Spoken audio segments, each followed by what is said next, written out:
What's up, guys? So, we're looking at psychological research today. Research is going to help us answer questions like, does homework help me do better in school? Should I study? How should I study? It could answer questions like, does drinking Gatorade help me do better in the game this weekend?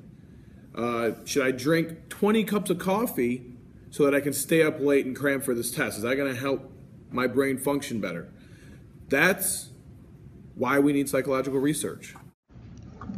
So before we start talking about psychological research methods, I just wanted to go over what the homework actually looks like.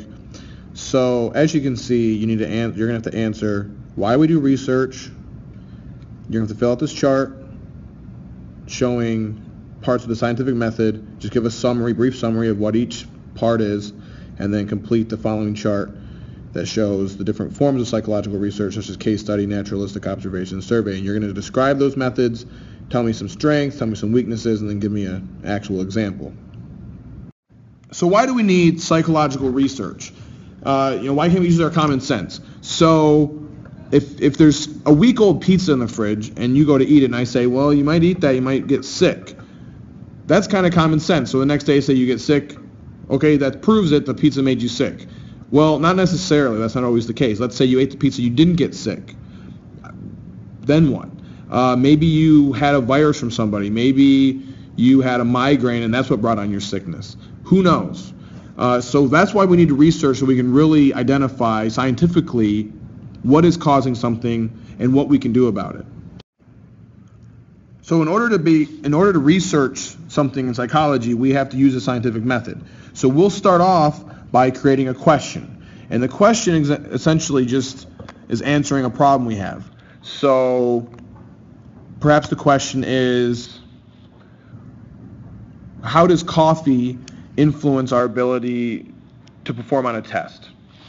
So we move on to our hypothesis, which is the next step, which that's our testable prediction. Somebody might say drinking coffee will improve your results on a test.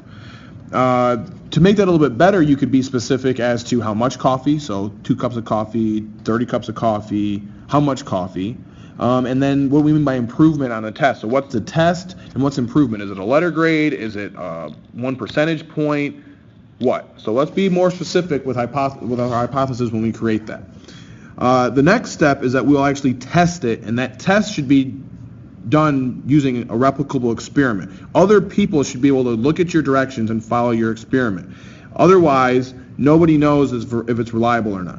They just have to take your word on it. The test should clearly show if your hypothesis was correct or not. And tying all of these things together is what is called theory. So the theory comes into play at the beginning and at the end. So you might develop a theory, you might refine a theory. A theory does not just mean some idea. A theory is collected of many different studies, lots of information that helps guide us in our research and will ultimately be the result of our research. So some examples of psychological research are case studies, naturalistic observation, and surveys. In a case study, basically an individual case is looked at, an individual person. So in the case of, let's say, the psychologist Sigmund Freud, he had a case called Little Hands. He also had the Rat Man. So he looked at these very specifically and used these individual people to kind of prove one of his theories or his hypothesis.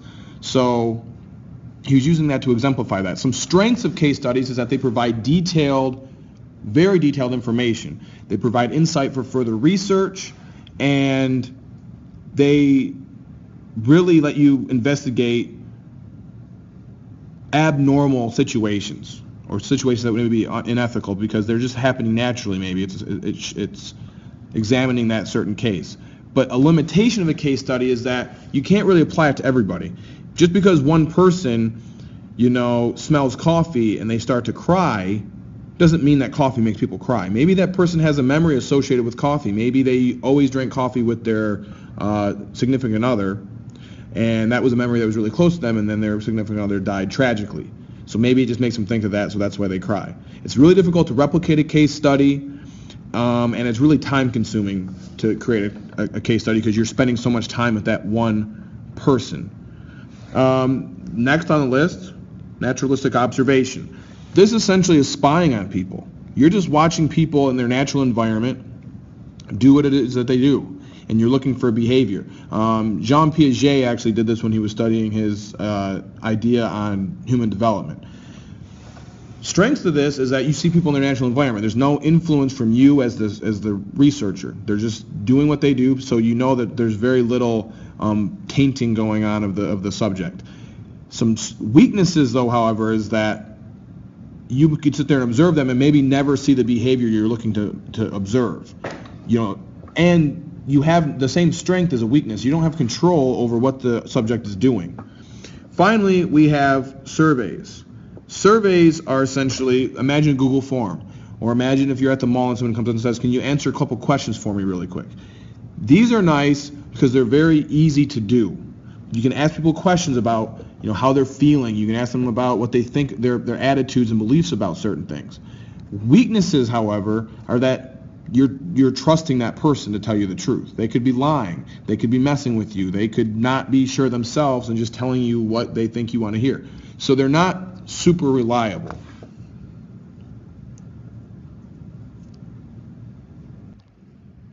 So if you want more information on this, or you're curious or interested, you can always check out this crash course on psychological resource on YouTube. It's got a lot of good information. It kind of touches on what we already talked about, and it gives you a little more information. So if you want to see more, check that video out.